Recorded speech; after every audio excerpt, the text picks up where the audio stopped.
Você sabe também que no ano de 586 o Império Babilônico entra lá no Reino do Sul e leva cativo. Aí sim, Daniel foi com aquela turma lá.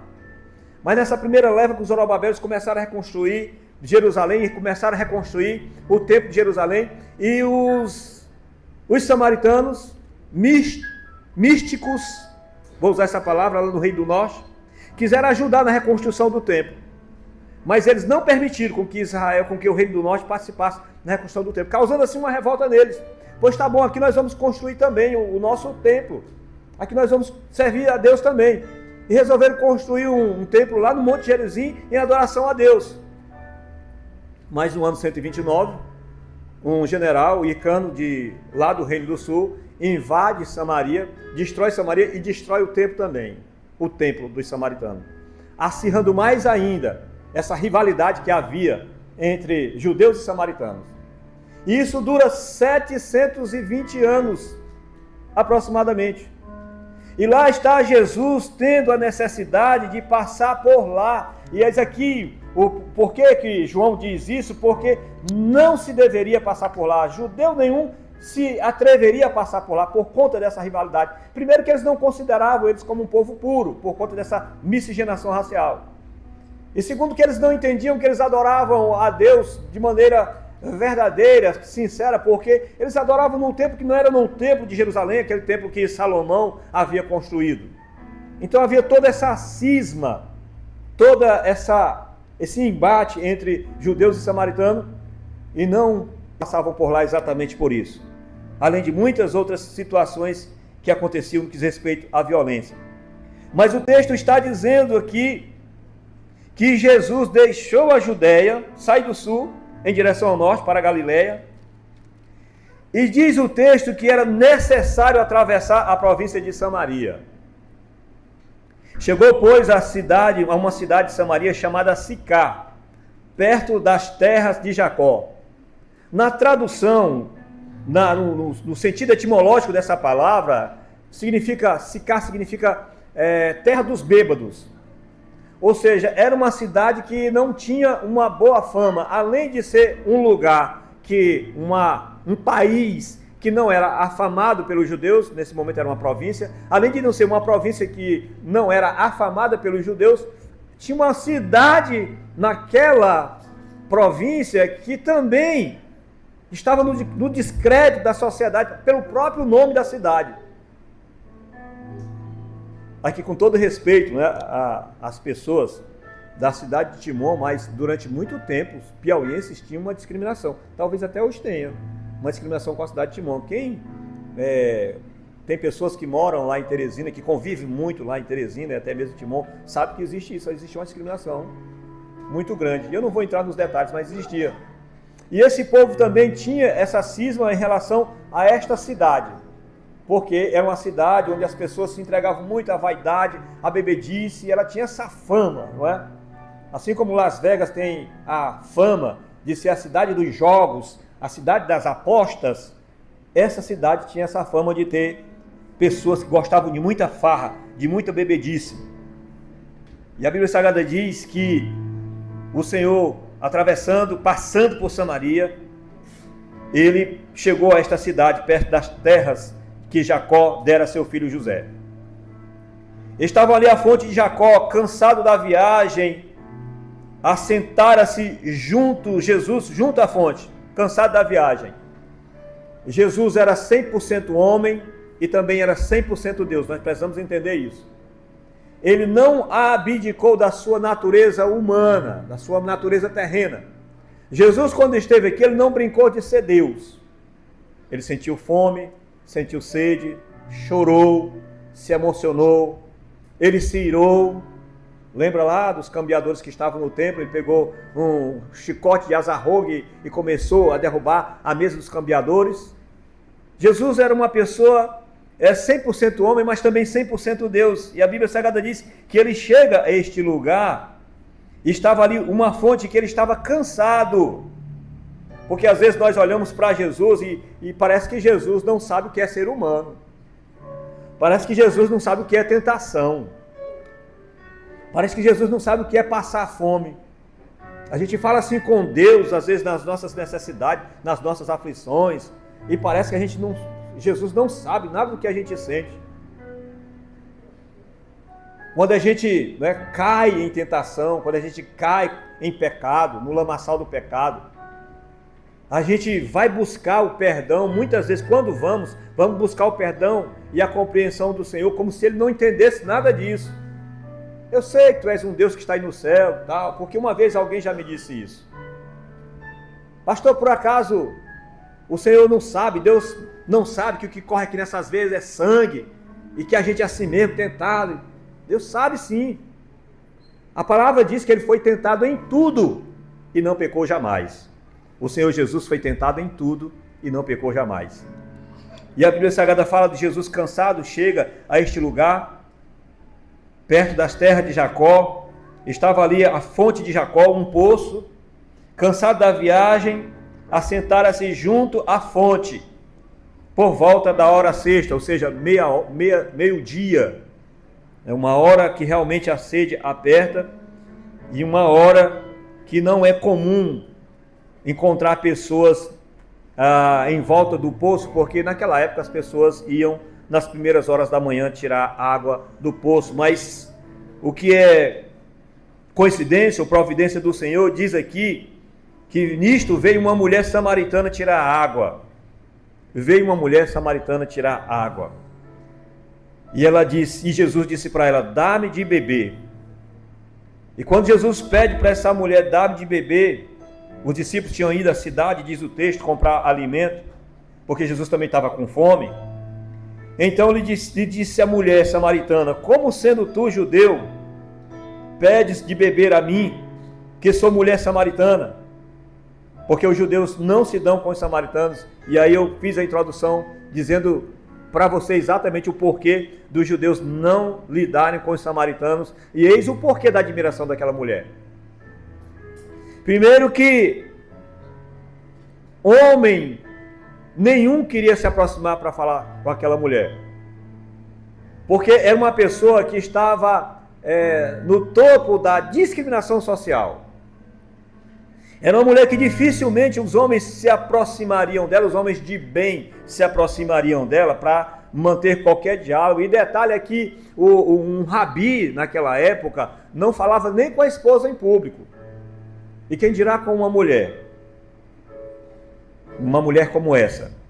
Mas diz o texto que o Senhor Jesus foi e pediu água para ela, e isso causou admiração naquela mulher.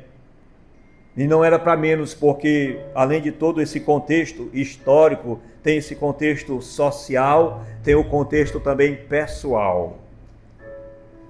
Como, sendo tu judeu, pedes de beber a mim, porque sou mulher samaritana, porque os judeus não lidam com samaritanos? Replicou Jesus: se conheceras o dom de Deus, e quem é o que te pede, dá-me de beber, tu lhe pedirias, e ele te daria água viva. Quais eram as expectações do coração daquela mulher? Quando de repente se depara e vê um homem, e eles conheciam os judeus pela forma deles se vestirem, eles conheciam os judeus pela forma deles falarem, eles tinham um só como samaritano, e quando o samaritano se reportava a um judeu, ele conhecia, e vice-versa. E pela forma deles se vestirem, eles também conheciam, e isso chama a atenção dessa mulher. E eu não sei qual era a expectação no coração daquela mulher, mas muita coisa deve ter passado no coração dela pelo fato desta mulher estar primeiro sendo abordada por um homem, e esse homem judeu, e além desse homem ser judeu, é um homem que era considerado na sua época mestre. Jesus era considerado mestre, ou seja, um rabi. E detalhe que Jesus não estava se encontrando com ela, não era em qualquer lugar em Samaria, na terra dela, e numa cidade que dificilmente as pessoas queriam compromisso, queriam rodar por lá. Mas lá estava Jesus. Quais eram os sonhos desta mulher? Com certeza era uma pessoa que já não sonhava mais. Nós estamos aqui explorando e não podemos dizer o que o texto não diz. Nós não podemos dizer o que o texto não diz, mas nós estamos conjecturando que possivelmente se tratava de uma mulher que não tinha mais sonhos. Por quê? Por conta da sua vida.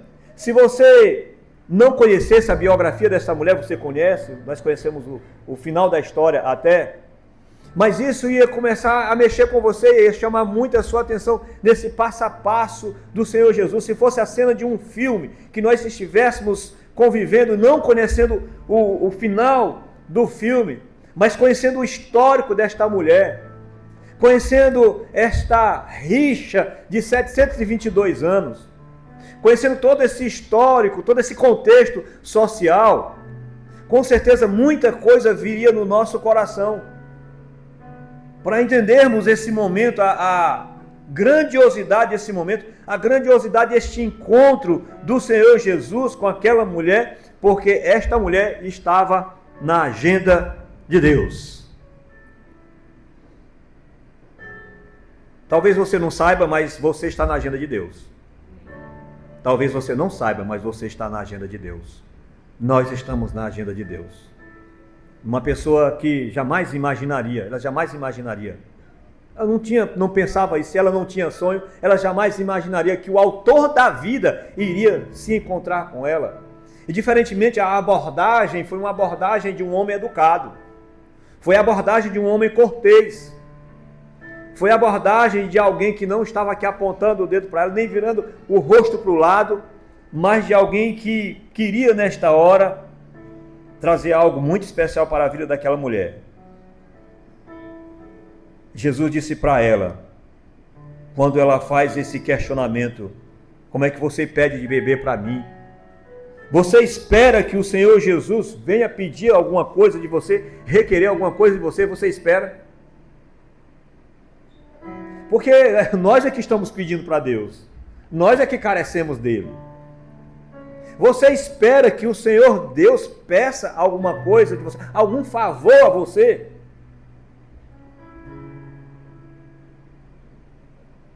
Você nem imagina o quanto que o Senhor Deus quer você participando do reino dele. Você nem imagina o quanto que o Senhor Deus quer você participando do reino dele. E esta mulher fica admirada. E ficaria admirado se o Senhor Deus chegasse hoje para mim e dissesse assim: ei, eu quero um favor seu, me faz um favor. Como assim, Senhor? Eu é que careço de ti. Isso não chamou a atenção de Pedro? Não. Lavar meus pés? Não, eu que tenho que lavar os teus pés. Pedro. E Pedro foi: não, se o Senhor quiser me dar um banho, me dá um banho. Mas Pedro ficou também espantado com isso. Talvez isso cause para você espanto. E não é para menos, mas é, por incrível que pareça, o Senhor Deus, Ele quer convidar você para participar do reino dele.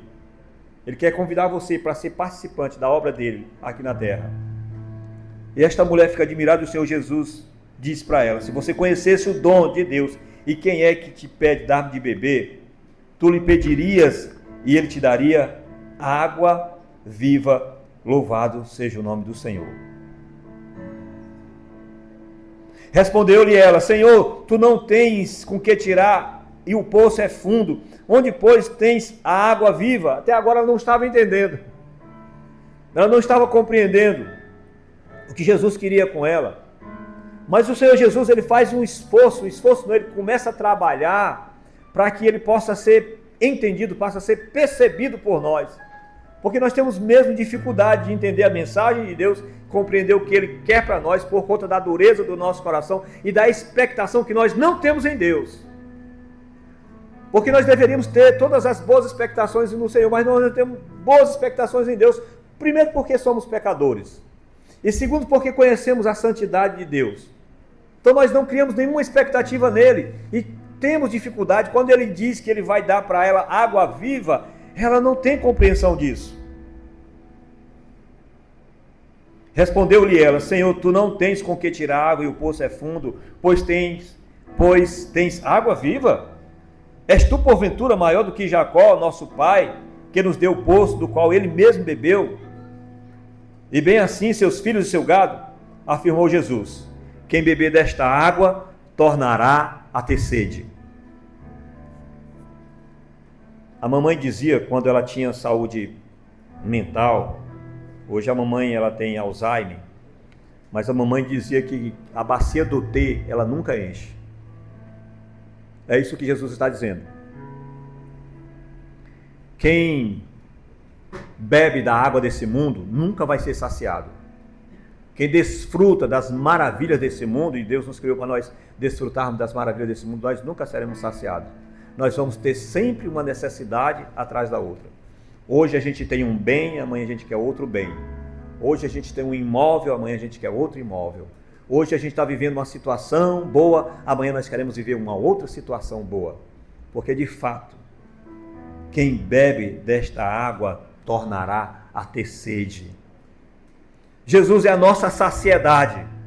E nós muitas vezes ficamos preenchendo esse vazio do nosso coração com coisas e conquistas. E achamos que vamos nos alegrar, que vamos ficar realizados com isso. Mas essa alegria, ela é temporária, ela é perene, ela não é permanente. E é por isso que às vezes vem os porquês da nossa vida. Por quê?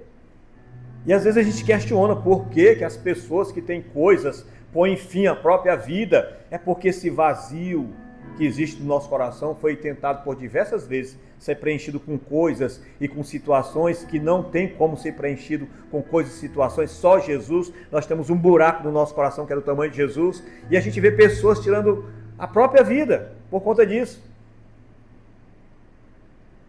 No tempo que eu trabalhava com vendas, eu viajava muito no Maranhão, e eu viajando pelo Maranhão, eu encontrei com um caso de um empresário numa cidade aqui perto da nossa região, da região dos Cocais, muito rico ele, muito abastado, um homem que tinha muito dinheiro, ele jovem, bem casado, filhos maravilhosos, ele tirou a própria vida.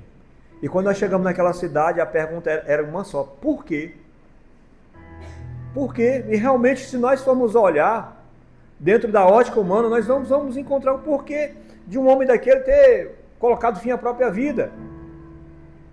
É porque existe um vazio no nosso coração que só pode ser preenchido com o Senhor, com Jesus.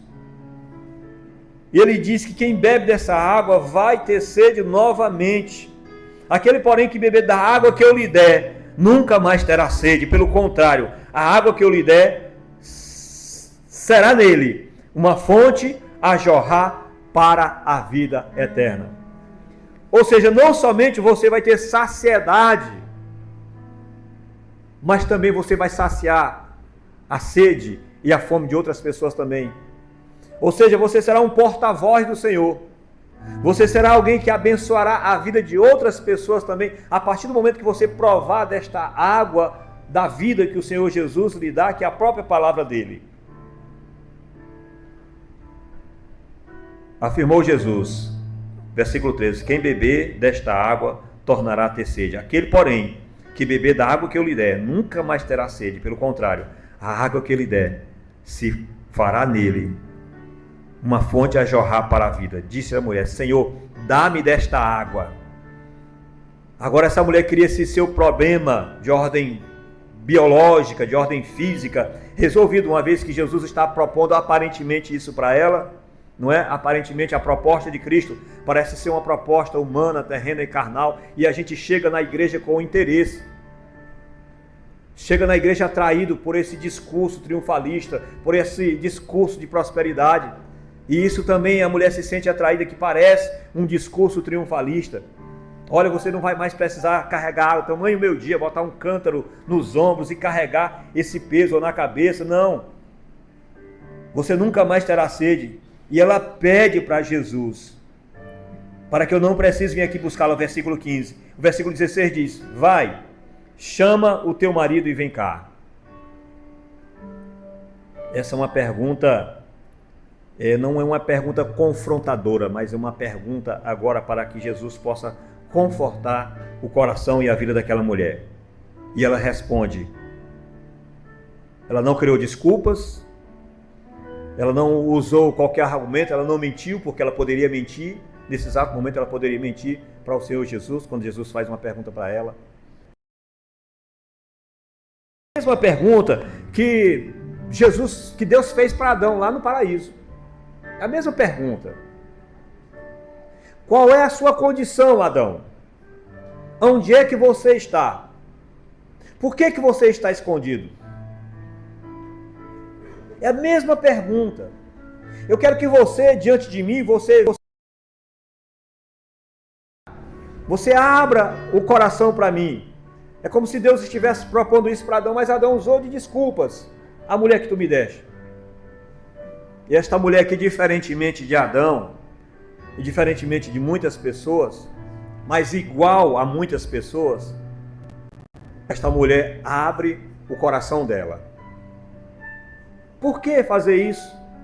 Bom, ela reconheceu que agora estava falando com alguém que, se não fosse enviado de Deus, era o próprio Deus.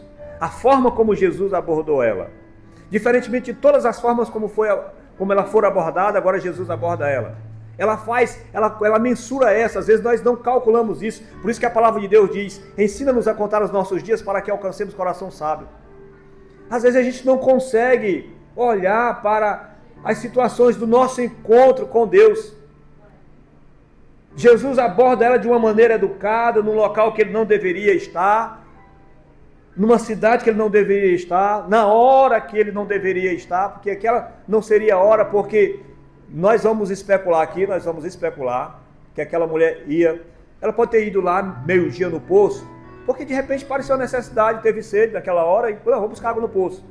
Mas há uma especulação maior também de que ela ia naquele horário porque ela não queria se encontrar com as outras senhoras daquele lugar, porque ela era uma mulher adúltera.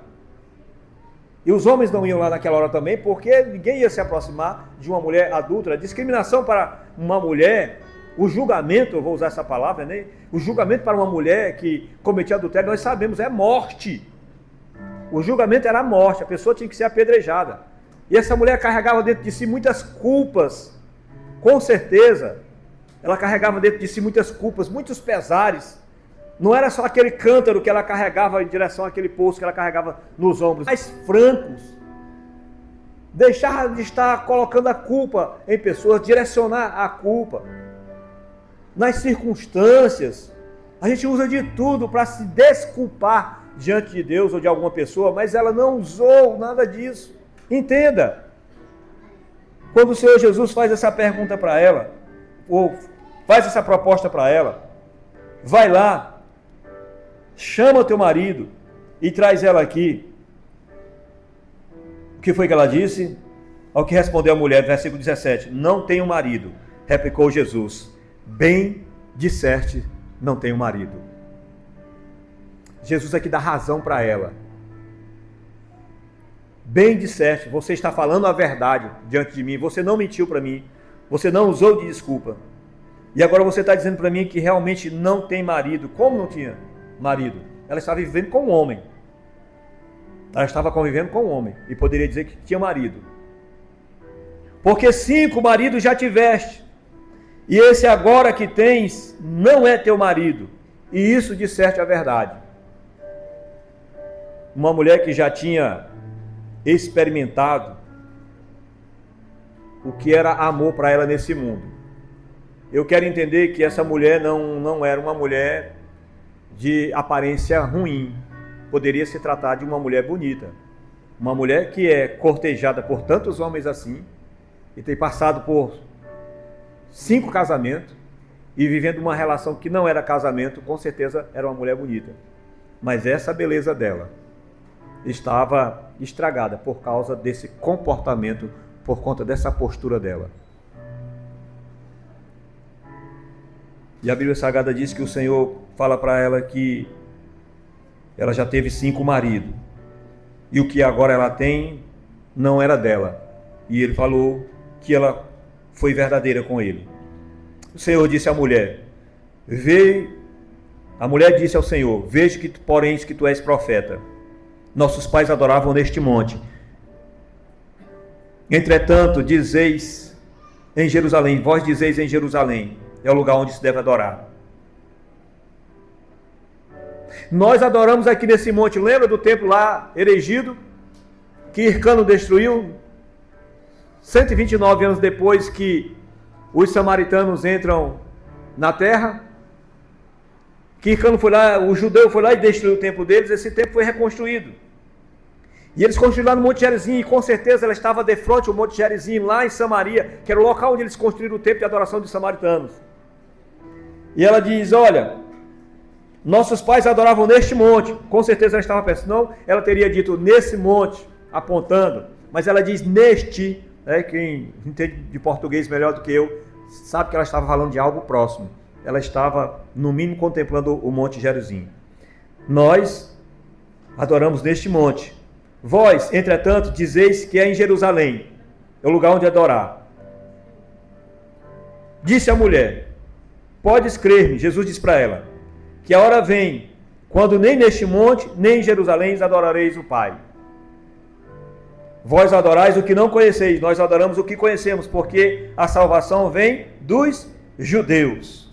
Mas a hora vem, e já chegou, em que os verdadeiros adoradores adorarão o Pai em espírito e em verdade. A hora vem, e já chegou, em que os verdadeiros adoradores adorarão o Pai em espírito e em verdade. Não é no Monte Gerizim, não é no Monte de Jerusalém, não é no templo da Segunda Igreja Batista, não é em qualquer outro lugar que você possa ter, porque hoje nós escolhemos o lugar de adoração. Dependendo da pirotecnia que se faça, da atração que se tem para um lugar, nós escolhemos como local de adoração. Mas a Bíblia Sagrada diz que os verdadeiros adoradores adorarão o Pai em espírito e em verdade. Ou seja, em qualquer lugar que você estiver, você pode adorar a Deus. E esse paradigma quase que milenar está sendo quebrado agora com o Senhor Jesus. Nós entendemos que essa mulher tinha boa intenção no seu coração. Embora a sua inclinação ao pecado, como a inclinação de todos nós, ela tinha boa intenção no coração e conhecia a história eclesiástica. Ela era uma mulher religiosa, porque sabia do lugar de adoração, e conta a história de Jacó. Era sim um judeu mestiço, mas é um povo de Deus. E Jesus chama ela para a verdadeira adoração, porque chama a mim e chama você também para a verdadeira adoração. E os princípios para a verdadeira adoração, eles estão aqui descritos nesse texto. Primeiro, é que não existe lugar e nem hora. Segundo, é que é necessário nós nos despirmos de todo o nosso preconceito, de toda a nossa pré-compreensão. Aqui existia preconceito, aqui existia uma pré-compreensão. E é necessário também que nós confessemos os nossos pecados ao Senhor, reconheçamos a culpa que temos, reconheçamos qual é a nossa condição, qual é a nossa posição nesse momento. É necessário que isso aconteça, porque são os tais adoradores que o Pai procura. Deus é espírito, importa que os verdadeiros adoradores o adorem em espírito e em verdade. Eu sei, respondeu a mulher, que há de vir o Messias, o chamado Cristo. Ela tinha esperança em Jesus. Quando ele vier, nos anunciará todas as coisas. Disse Jesus, eu sou o que falo contigo. Eu sou o que falo contigo. Jesus agora se declara, se manifesta, se apresenta para aquela mulher. E você vai sentir a presença, a manifestação do próprio Deus a partir do momento que você adotar esse passo a passo dessa mulher. Abrir mão dos seus preconceitos, da sua pré-compreensão, admitir quem você é, que você é um pecador e que você precisa do perdão de Deus. Não porque você esteja vivendo a situação que essa mulher viveu. Porque você pode dizer, não, mas eu vivo bem com meu marido. Eu sou uma pessoa que tem um casamento bom, estável. A Bíblia Sagrada diz que todos pecaram e destituídos estão da glória de Deus. Nós somos pecadores por conta da nossa condição de pecador. Nós pecamos porque somos pecadores. Nós não nos tornamos pecadores porque pecamos, porque cometemos o pecado. Nós pecamos porque somos pecadores. Eu sou o que fala contigo. Quem diria? Quem diria? No meio de uma multidão daquela cidade, tanta gente para Jesus se manifestar. Jesus foi escolher logo uma mulher adúltera numa cidade. Talvez ele fosse para a capital de Samaria, fosse para outro lugar, fosse se manifestar para um judeu, para um rabino, mas Jesus se manifestou para uma mulher adúltera. E essa mulher recebe o Senhor Jesus, confessa os seus pecados, e o Senhor Jesus disse para ela, eu sou o que falo contigo. Nesse ponto chegaram seus discípulos, admiraram que estivesse falando com uma mulher, todavia nenhum deles lhe disse, que perguntas? Ou por que falas com ela? Quanto a mulher deixou o seu cântaro, foi à cidade e disse àqueles homens: vinde comigo e vede um homem que disse tudo quanto tenho feito. Será este porventura o Cristo? Saíram, pois, à cidade e vieram ter com ele. Esta mulher se torna uma missionária do Senhor. Essa mulher se torna uma missionária do Senhor. É impossível, irmão. É impossível uma pessoa que realmente teve um encontro com o Senhor Jesus não se tornar um missionário. É impossível uma pessoa que teve um encontro verdadeiro com Jesus não se tornar um missionário. Vou repetir. É impossível uma pessoa que teve um encontro genuíno, verdadeiro com Jesus e não ser um missionário. Quem é essa mulher para se aproximar das pessoas? Uma mulher que vai meio-dia tirar água de um poço. Agora ela ergue a sua cabeça e vai confrontar os homens. A Bíblia Sagrada diz que ela foi anunciar para os homens. Ela agora não está se importando com o que as esposas iriam dizer. Ela agora estava com a autoridade, ela estava com a unção do Espírito Santo do Senhor. Ela estava com a ousadia que todo homem e toda mulher que se encontra com Deus tem. E anunciou o Evangelho para aquela cidade. Louvado seja o nome do Senhor. Esse mesmo Jesus que passou em Sicar, lá em Samaria, ele está aqui nessa noite. Esse mesmo Jesus que passou em Sicar, lá na província de Samaria, ele está aqui nessa noite. A pergunta que ele fez para aquela mulher, ele faz para mim e para você. Qual é a sua condição agora? Como é que você está? Essa resposta você vai dar para Deus. Fique de pé em nome de Jesus.